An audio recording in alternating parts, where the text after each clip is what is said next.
Sanitasi. Untuk beberapa pertemuan berikut, materi akan kita pelajari adalah tentang air, deterjen, dan desinfektan. Nah, sebelum kita masuk ke aspek tersebut, kita ulang lagi pengertian dari sanitasi, yaitu bisa juga dikatakan sebagai perilaku yang disengaja dalam pembudayaan hidup bersih.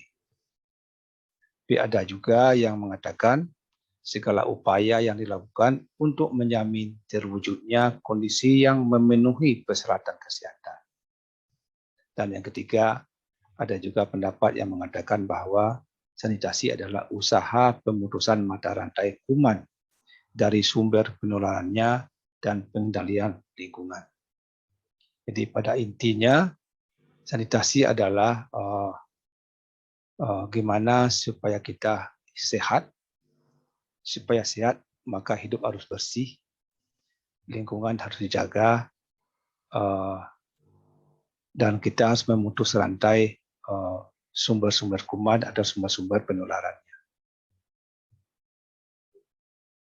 Jadi tujuannya adalah untuk mencegah manusia bersentuhan langsung dengan kotoran atau bahan buangan yang berbahaya lainnya.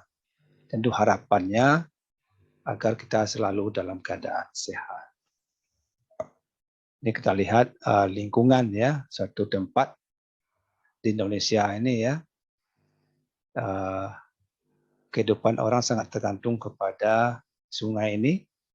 Di sini tempat mandi, tempat cuci, tempat buang air juga, ya, tempat gosok gigi juga. Ya. Seperti ini penggunaan air yang tidak sehat, ya, belum memenuhi kaidah sanitasi yang baik. Nah, ini adalah upaya-upaya untuk memutus rantai kuman, bakteri atau virus, ya, dengan melakukan penyemprotan desinfektan di lingkungan, ya.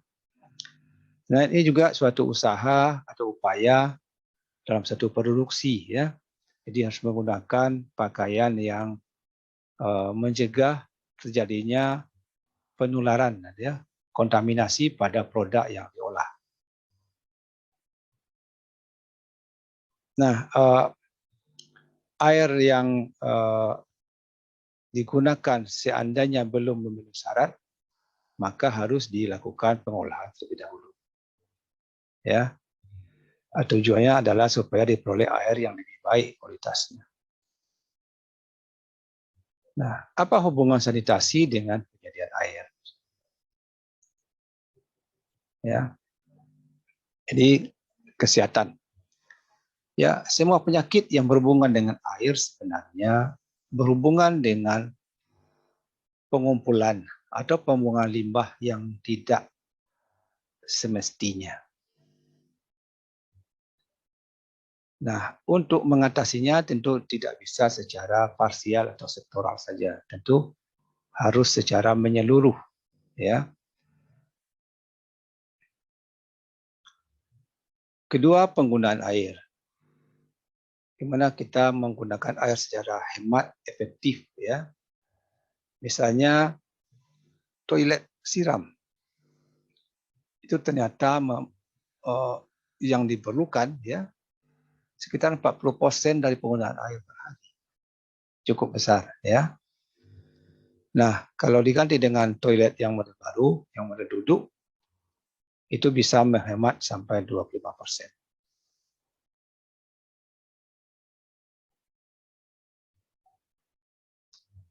Jadi ternyata penggunaan toilet duduk itu lebih menghemat air dibandingkan dengan toilet konvensional, ya.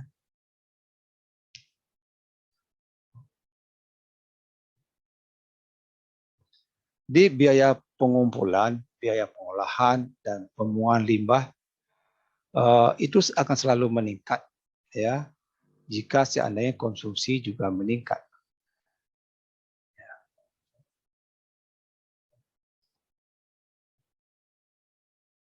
Nah, ini adalah contoh instalasi pengolahan limbah cair CPO. Jadi sebelum CPO termasuk kegiatan industri yang memerlukan banyak air. Nah, air tersebut setelah digunakan kualitasnya menjadi lebih rendah. Nah, sebelum dibuang ke lingkungan, maka diharuskan diolah dulu atau ditreatment dulu sampai kualitasnya memenuhi syarat untuk dibuang ke lingkungan. Kebanyakan prosesnya menggunakan proses biologi, ya.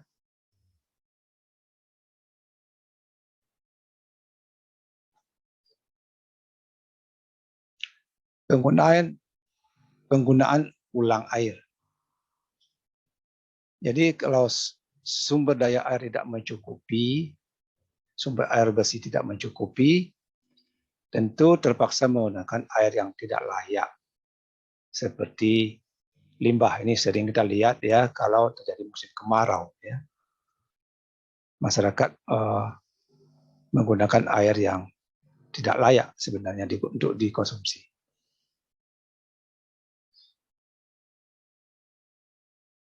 Jadi kalaupun menggunakan air limbah itu harus ditreatment dulu, diolah dulu, ya, sampai memenuhi syarat untuk digunakan.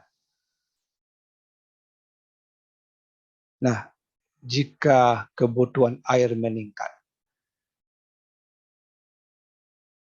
ya, maka kita membutuhkan harus kebutuhan terhadap kesediaan air tentu akan meningkat kalau kebutuhan air meningkat.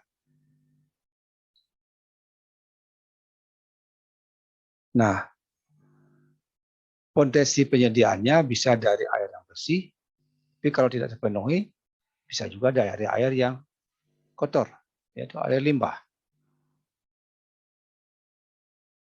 Nah, kalau kualitas airnya tidak memadai, maka tentu harus diolah dulu, ditreatment dulu.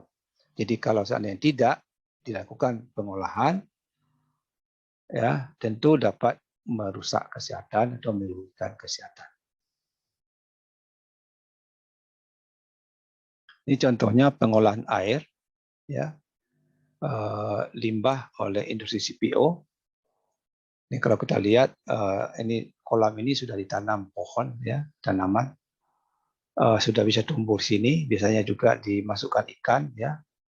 Apabila ikannya masih hidup, tanamannya masih hidup, itu artinya airnya sudah relatif lebih bersih.